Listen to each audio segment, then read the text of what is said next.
오늘부터 우리는 8장까지 기드온 사사에 대한 말씀을 묵상하게 됩니다. 기드온은 이스라엘 사사들 중에 가장 유명한 사사 중 한 사람이었습니다. 그의 이름 앞에 붙는 수식어가 있는데 그것은 큰 용사 기드온이라는 수식어가 붙습니다. 그에 관한 내용이 6장에서 8장까지 3장에 걸쳐 그를 소개하고 있습니다. 3장에 걸쳐 소개하고 있는 기드온이 있는가 하면 두 번째 사세는 삼갈은 달랑 한 구절로 그가 소개되고 있는 그런 인물과 대조되는 그런 기드온인 것을 보게 됩니다. 이스라엘 자손이 하나님의 목전에서 눈앞에서 악을 행하여 하나님께서 미디안의 손에 붙여서 7년간 고통을 당하게 하셨다. 또 그들의 호소를 그들이 그렇게 호소하자 그들의 호소를 들으시고 기드온을 사사로 세워 주셨습니다. 기드온은 므낫세 지파 마을 오브라라는 마을 출신으로 사사로 세움과 동시에 곧바로 바알 제단을 헐어버렸습니다. 그 일로 말미암아 그의 아버지 요아스는 그를 여룻바알이다. 바알과 대적하는 자, 이제 그런 바알과 싸우는 자, 그런 의미의 이름을 별칭으로 붙여주기도 했습니다. 이어서 기드온은 헤아릴 수 없이 많은 미디안 동맹군을 달랑 300명의 용사들을 뽑아서 그들을 나팔과 빈 항아리와 횃불 이 3가지로 그들을 전멸시키고 완전히 패퇴시키는 그런 대성을 거둔 사사였음을 보게 됩니다.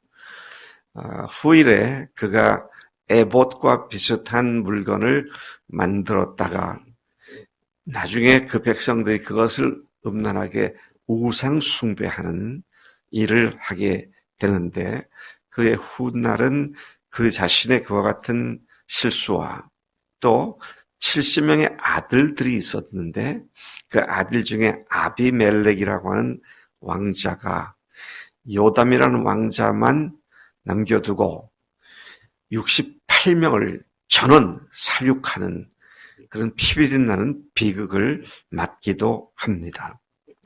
그래서 그 아비멜렉은 스스로 왕이 되어서 3년간 왕에 올랐다가 야다나베 3년 후에 여인이 성 위에서 던진 맷돌에 맞아 죽는 그런 일을 겪기도 합니다.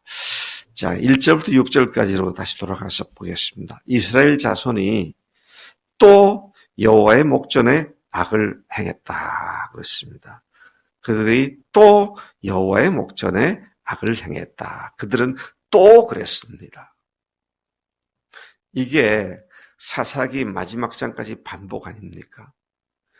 그들이 범죄해서 압박을 받고 핍박을 받다가 다시 하나님께 부르짖으면 하나님께서 그들에게 또 다른 사사를 보내 구원해 주시고 그렇게 해서 평안해지면 또 범죄하고 여기서 이 또라는 단어 하나가 글자 하나가 참 어제 제 마음이 아주 강하게 아프지더라고요. 하나님께서 우리가 어떤 죄를 짓더라도 부르짖고 회개하면 용서해 주시죠? 왜 그렇게 하세요?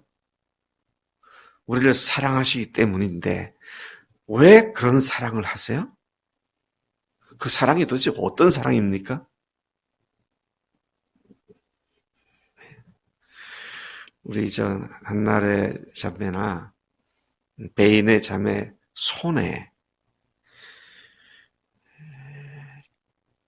붓이 들려지고 물감이 들려지면 명품 그림이 나오잖아. 우리 집사람한테 들려주면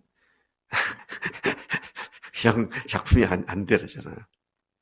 근데 이 두 사람은 명품이 나와요. 그러니까 어떤 사람, 장인으로 알려져 있는 사람은 명품을 만들잖아요. 근데 하나님의 그 특성 중에 가장 두드러진 특성이 뭡니까? 사랑이잖아요. 근데 하나님의 사랑은 명품입니다. 명품 사랑이에요. 세상에 어떤 사랑하고도 비교할 수 없는 뛰어나고 탁월한 사랑입니다. 그 명품 사랑이 우리가 또 범죄하고 또 범죄하고 또 범죄해도 한도 끝도 없이 우리를 받아주시는 하나님 사이즈의 사랑입니다. 우리는 우리의 사이즈 사랑 갖고 생각하니까 나한테 같은 잘못을 서너 번 기껏 고작해서 참아봐야 대여섯 번 참다가 폭발을 하죠. 하나님은 그런 하나님이 아니에요. 하나님의 사랑은 그런 사랑과는 비교가 안 된다. 그들이 또 범죄했습니다만은 그래서 그들이 고통을 7년간 당했습니다. 참 여기 우리들의 모습이 바로 이것이구나. 그런데 7년간 그들이 어떤 결과를 당했느냐. 그 결과 악한 자의 손에 농락당하고 악한 자에게 져서 고통당하는 일이 뒤따랐습니다. 당당하고 떳떳하고 자유롭게 살지 못하고 스스로 산 속에 숨어 살고 웅덩이와 굴과 산상을 만들어 그것에 숨어 사는 존재들이 되었다. 하나님은 우리를 예수의 십자가의 보혈과 그의 부활로서 우리가 죄로부터 완전히 해방을 받고 자유한 가운데 따뜻하고 당당하게 주님과 함께 사는 그런 삶으로 불러주셨는데 우리가 또 범죄함으로 말미암아 또다시 마귀에게 농락당하는 그런 삶을 사는 우리가 아닌가. 참 이 말씀을 묵상하다가 제 마음이 답답한 것을 느꼈어요. 답답하지만 또 감사한 걸 느꼈습니다. 그런 우리를 명품 사랑으로 사랑하신 하나님이시구나. 그들은 스스로 노력한 결과가 뭡니까? 그들이 스스로 자기들이 마음대로 소견에 좋은 대로 산 결과가 무엇이냐? 그것은 자신들이 노력한 것들을 엉뚱한 사람들이 모조리 차지해버리는 그런 비극을 당하게 되죠. 파종할 때나 수확할 때 그들이 메뚜기 떼같이 달려 들어가지고 와서 거기서 진을 치고 앉아서 아예 그냥 남는 거 하나 없이 싸그리 다 뺏어가고 죽이고 멸망시키는 그런 일을 바로 이 아말렉과 동방 사람들이 했었다. 마귀란 놈이 하나님의 자녀들을 이렇게 유린하고 농락하는 이런 일이 우리 가운데 계속 반복돼서는 안 되지 않겠습니까? 그리고 우리가 하나님 앞에서 회개하고 주님의 구원을 구하는 주님의 역사를 일으키기 바라는 그런 삶이 이루어져야 마땅하다는 말씀이죠.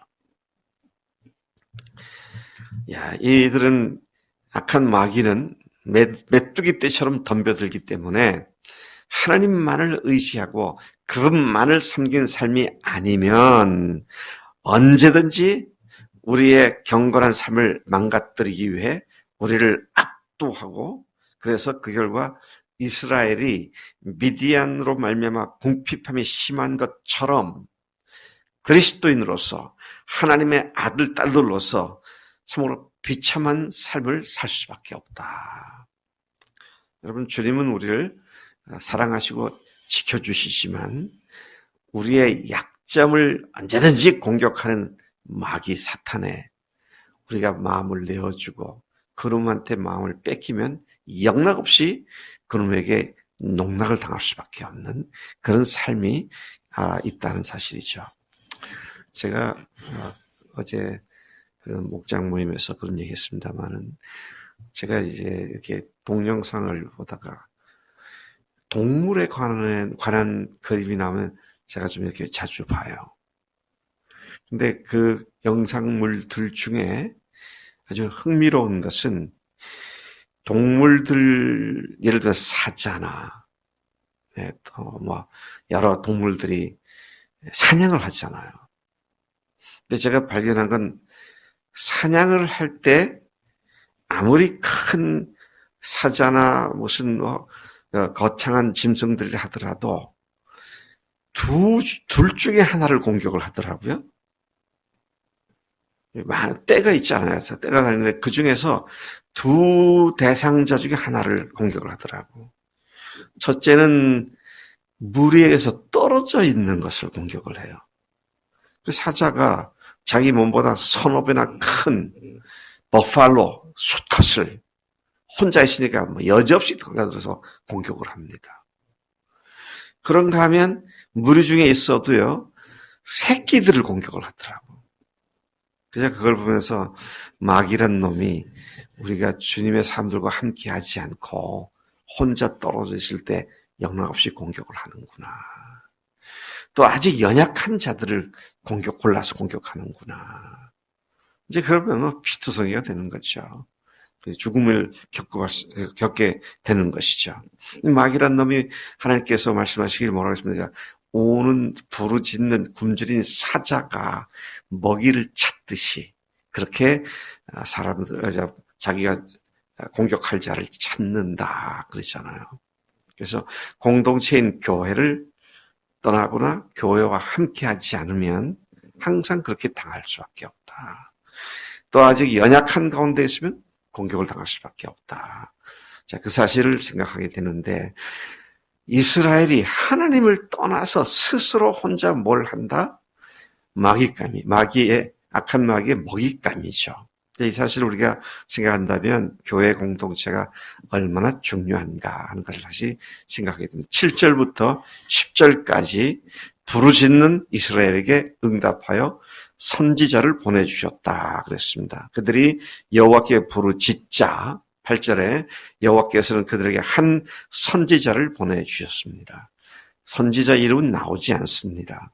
그런데 선지자를 보내주셨다. 그리고 그 선지자를 통해 이스라엘 백성들에게 말씀하셨습니다. 뭐라고 하셨냐면 여호와께서 이같이 말씀하시기를 이스라엘의 하나님 내가 너희를 애굽에서 인도하여 내며 너희를 그 종되었던 집에서 나오게 하여 애굽 사람의 손과 너희를 학대하는 모든 자의 손에서 너희를 건져내고 그들을 너희 앞에 쫓아내고 그 땅을 너희에게 주었으며 내가 또 너희에게 이르기를 나는 너희의 하나님 여호와이니 너희가 거주하는 아모리 사람의 땅의 신들을 두려워하지 말라 하였으나 너희가 내 목소리를 듣지 아니하였느니라 하셨다.